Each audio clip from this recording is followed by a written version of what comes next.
Nobody does fall better than Whole Foods Market. The Spice Up Autumn event is happening now. Save on animal welfare certified beef top sirloin steak, perfect with gravy for a comforting meal.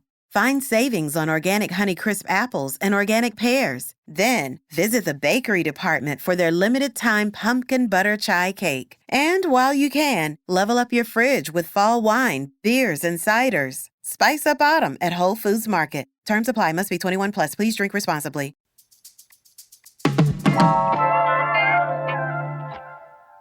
Did y'all know that we have at least one farmer's market every day in Las Vegas?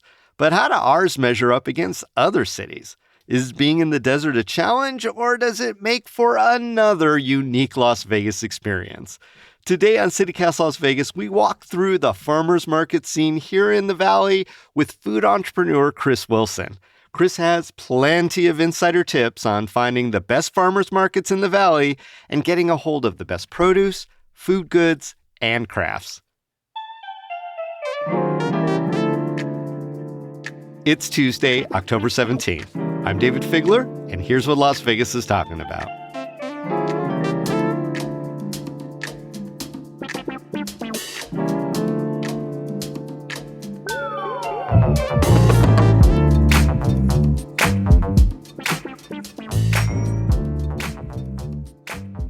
Food entrepreneur Chris Wilson, welcome back to CityCast Las Vegas. Thank you so much. I'm so excited to be back. Great to have you. Today we're talking about farmers markets. So what would you say is the best thing about farmers markets as someone who's never been to one? You've never been to a farmer's market? I've been to farmers markets, okay. But I'm guessing there's got to be some people listening to this who never have and wonder what those signs are when they drive by. Yeah. So the best thing about a farmer's market is no matter where you're doing it in the world, you're supporting your local community. So you're keeping your dollars in your community, which is super important. And in Las Vegas specifically, the farmers markets really focus on things that are only made here by people. So for example, whether it's my bread or somebody's candles, jewelry, it's people that are actually making these products in your community and you're going out and supporting them. So that to me is the absolute best thing you're going to get out of it. Yeah, and you mentioned bread and candles. I think when people do think of farmers market, I mean, I certainly do, I think of rows of locally grown fruits and vegetables, maybe some canned goods or pickled things. So that's not the Las Vegas standard too, or do we have a variation on that? We definitely have a variation on it. And I think, it does make sense. Coming from California before this, our farmers markets out there are, these real bounties of fish and meat and cheese and tons of veggies and produce. But here, of course, being in a desert, that's not the case and it's not really viable. We do markets year round here, which is awesome, but that means we do them through summer. So as you can imagine, we're not selling cheese and meat and fish, that much out there. But there are people that are still bringing produce. One of the market groups brings in produce from California every week. Another market group is actually growing produce in Arizona at their own farm, and they bring that in and also subsidize some of it with things from California. So there's definitely produce offerings, but it's going to be more a balance of produce and some baked goods with arts and crafts as well. Okay. I mean, when it comes to the actual produce, though, are there any local Southern Nevada sources? Or maybe we need to expand what local produce means, meaning for Vegas nearby? Yes, I think so. There was one group, one couple that actually did used to do, they grow here in Las Vegas and they did used to do one of the markets. I haven't seen them at markets in a while though. They were growing on their property here. So kind of a small farm. It's called Hasina Farms and focused on Japanese vegetables. And that was really super cool. But I haven't seen them at markets lately. That's the only one that was actually Las Vegas local. The next closest is going to be the Fresh 52 owners, Adam and Vera, and they're the ones that own the farm in Arizona that bring in their produce every week. So that's about as close as you're going to get. Yeah. I mean, one thing I have seen are microgreens popping up, and I know that there's a lot of microgreen growers. Can you tell our listeners what that's all about? And do you see those at farmers markets too? Yeah, absolutely. So there's definitely a couple of microgreen growers. I think with microgreens, you grow them indoors. So that's something that you can set up. And even in this hot, desert environment, you can set up the right climate inside to grow that. So, and they grow pretty quickly. And I think, it's a very sustainable way of doing things. So there are several microgreen growers. That's super fun. There's also A really cool highlight, Desert Moon Mushrooms. They're a mushroom farm in Las Vegas. They have a warehouse just off the strip, and they're growing all sorts of insanely gorgeous mushrooms, oyster mushrooms, lion's mane. And they're at several of the markets that you'll find in town. So that's actually super cool because it is locally grown and their product is incredible. Oh, neat. And just one last thought on the microgreens. What would you use microgreens for if you saw them in a farmer's market? I love to put them, so I love to take a slice of our sourdough bread, put anything on top, whether it be like avocado toast or fried egg or whatever you want to put on top of it, and then just covered in those microgreens. They tend to have a really nice little sharp heat, like because they're either radish greens or broccoli greens, and they are a concentrated flavor when they're that little. So you get a nice little pop of like vegetal and spice in there. So it's really good to add and tons of nutrition.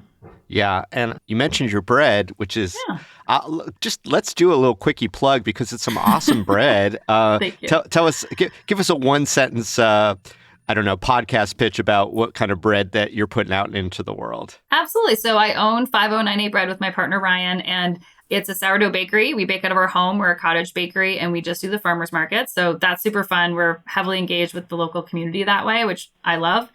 So we do 9 different loaves. We do focaccia, cookies, sticky buns, and everything is sourdough. So neat. And really farmer market, is that I don't know. Is that a good angle for you? I've heard some vendors say you really can't make a sustainable living selling at farmers markets, but they look at the markets as sort of a proof of concept, more like a chance to get reactions from their customers, see what they, how big the smile when they eat your bread might be or whatever. Yeah. So is that the thing? Are farmers markets more like incubators than actual, business model in and of itself?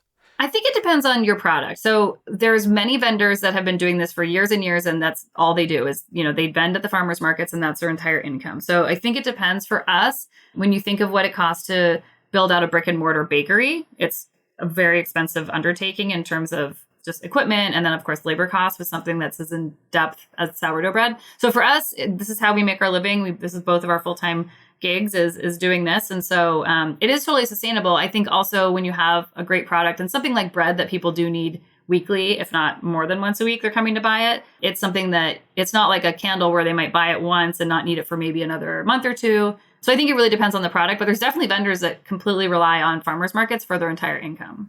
Yeah, and we do see a lot of those in Las Vegas, as mentioned.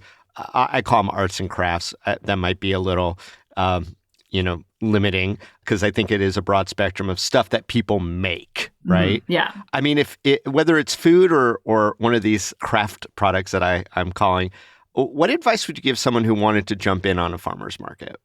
I think first, shop the market. So before we started doing this, we went to every single farmer's market in town, which there are many. And we just looked at what's the product selection? What are people already offering? And is there a need for what you're trying to bring to the market? Especially with Las Vegas not having the biggest farmers markets compared to other cities, it's important to know that your time spent is going to be, you're going to return on your investment. So I would say first just shop, see what the market is looking like.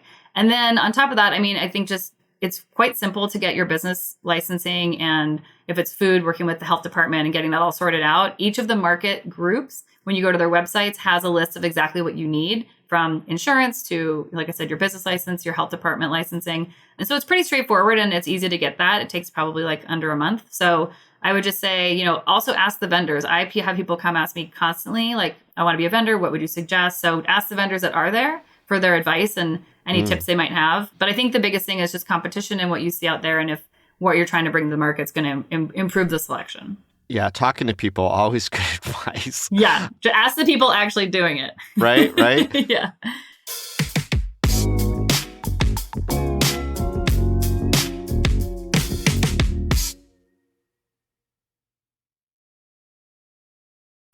This episode is brought to you by Seed's DSO1 Daily Synbiotic, a 2-in-1 probiotic and prebiotic formulated with 24 clinically and scientifically studied strains to support healthy regularity and your gut, immune, and skin health. Optimize your gut health. Visit seed.com/Spotify with code Spotify for 30% off your first month of Seed's DSO1 Daily Synbiotic. These statements have not been evaluated by the Food and Drug Administration. This product is not intended to diagnose, treat, cure, or prevent any disease. Nobody does fall better than Whole Foods Market. The Spice Up Autumn event is happening now. Save on animal welfare certified beef top sirloin steak, perfect with gravy for a comforting meal. Find savings on organic Honeycrisp apples and organic pears. Then, visit the bakery department for their limited-time pumpkin butter chai cake. And while you can, level up your fridge with fall wine, beers, and ciders. Spice up autumn at Whole Foods Market. Terms apply. Must be 21 plus. Please drink responsibly. You mentioned you have been at all these different farmers markets, so let's jump into a few of them. I imagine that the biggest one, at least the biggest one that I am aware of, is the one that they mount over there at downtown Summerlin. What's the vibe there? Yeah, so that is definitely the biggest one in the Valley. It's every Saturday from 9 to 2. It's under the White Pavilion tents in downtown Summerlin. I personally tell everybody come between 9 and 10 if you can, because it is so busy. So it's at least twice as much, if not more, foot traffic than any other market in town. And so that one, it's a great vibe. There's tons of people, tons of dogs, tons of kids, a lot of energy. It's the most vendors for sure. And I think it's one that if you've been in farmers markets in other cities, feels the most like a farmer's market in terms of the assortment. There's a really large central area with tons of produce just piled up high. So it feels to me, the most farmer's market-y. And that one, yeah, it's fantastic. That's run by Rod's Produce Market, which is a couple, Kat and Rod, that run that one as well as one at the District at Green Valley on Thursdays. Okay, are they local folks or are they entrepreneurs themselves from out of town? They split their time between Vegas and California. Okay, yeah, cool. Yeah. And then what's maybe one or two vendors at that downtown Summerlin that are maybe unique to that space that stand out for you, Chris? For me, so I would say, like I said already, the Desert Moon mushrooms, they're one of my favorite vendors. I just love that they're growing locally. The people they have working for them are so incredibly knowledgeable about mushrooms, how to prepare them, what all the medicinal values are. So that's something that really, really stands out for me. And then there's actually a baklava vendor there, Elon, who makes hands down the best baklava you've ever had in your life. And he has like 6 different varieties. He's making his own phyllo pastry. He's making like every single thing by hand. And it's truly, I don't even like sweet foods. And it is one of the most incredible things I've ever eaten. So I would say definitely look out for that. Yeah, I haven't done a lot of, well, I'm not going to call it street baklava, but artisanal baklava. I tend to, outside restaurant, I'll go to the Greek Food Festival, which I missed this year, sadly, but, always kind of check out. So yeah, baklava, good tip. It's so good. Where's there another farmer's market in Las Vegas with maybe a different vibe that you would recommend? Yeah, so I think another one that I really love, there's one on Sundays at St. Rose Parkway and Paseo Verde. It's in a parking lot behind, I think it's 8 East Kitchen is the name of it. But it's just in a little parking lot, but it's a much smaller footprint, but all just really high quality vendors as well. That one is run by Fresh 52. And so that's that couple, Adam and Vera from Arizona. So you're getting their homegrown, produce, which I think is awesome.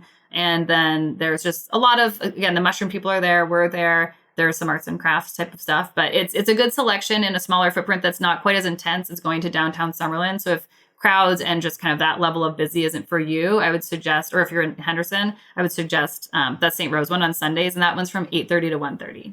Okay, one more. Where's another good farmer's market?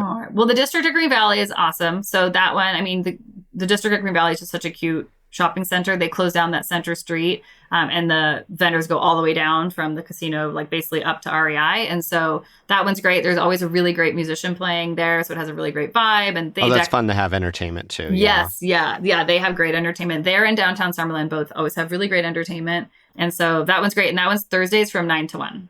I mean, there are a lot of farmers markets around Las Vegas. I live downtown. There was one that was at the old bus station for a really long time next to Ma Museum. Not sure if that's still going. There was one over by the Arts Factory itself over off of Charleston. I've seen it over at Tivoli Village. I mean, I think if you look hard enough, there's probably one maybe almost every day. Yeah. Chris, are you going to find some things at certain markets that you won't at other markets? In general, I think you're probably going to find just about the same type of things at the markets. It might be a different, if it's the market I'm not at, then there's another great bread vendor called Bread Day, Isabella, who does a lot of also very similar like artisanal breads. And so she's at some other market. So I think if there's not the same vendor, you're going to find some of the same products. But I do think, to your point, there is markets every day. There are so many markets in Las Vegas. I think by nature of how our neighborhoods break up and how people like to stay in their own little neighborhoods here in Las Vegas. There's a lot of smaller markets versus one main central market, which is really completely different than any other city I've ever been in. So it's interesting because it causes some, issues in terms of making sure everybody knows about all the markets, which is the most important part, right? Like we want people to come, and I still have people every week that think it's a brand new market and we've been there for years and they just don't happen to know, So I think getting that word out and you guys having this podcast is great because there are so many markets. There's definitely a market in your neighborhood, no matter where you live. There's a market in your neighborhood sometime this week. And so I think it's all about just finding out where. Yeah. Do you see enough variety of fruit and veg that people might even exclusively get their produce from one of these farmers markets in Las Vegas?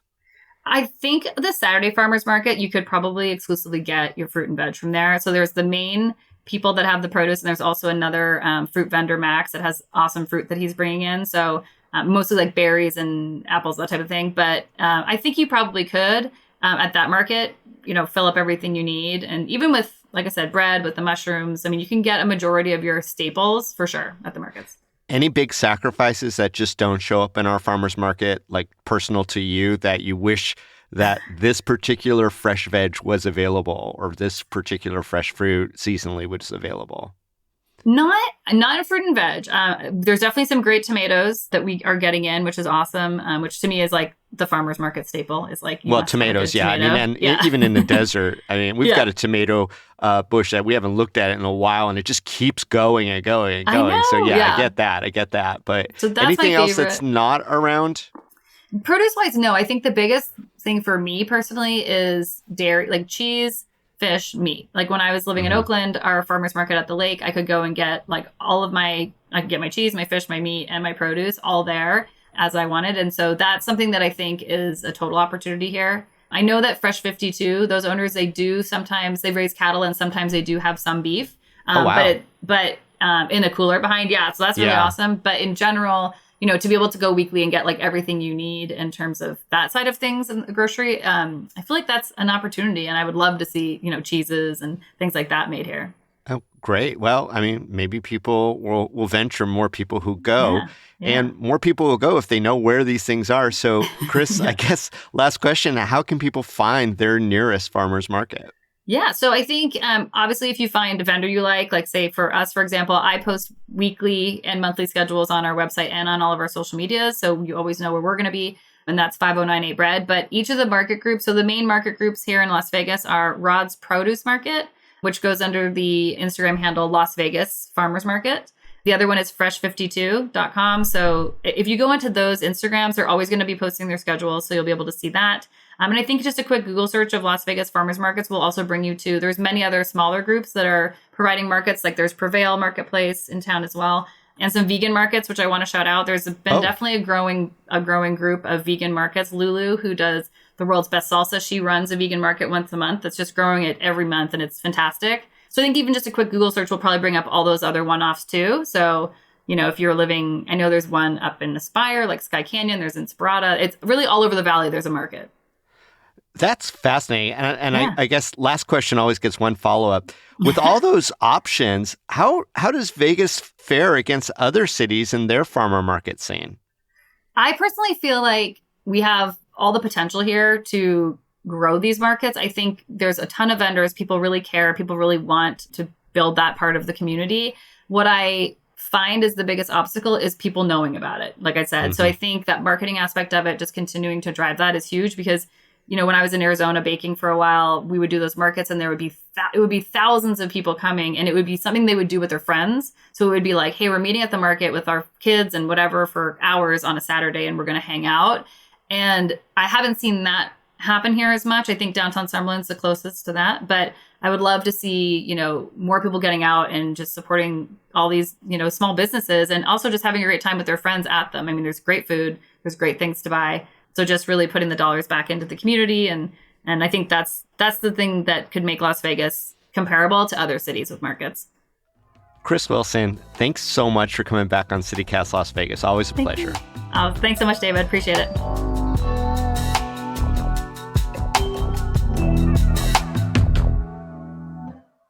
You can learn more about Chris and her bread company at 5098bread.com.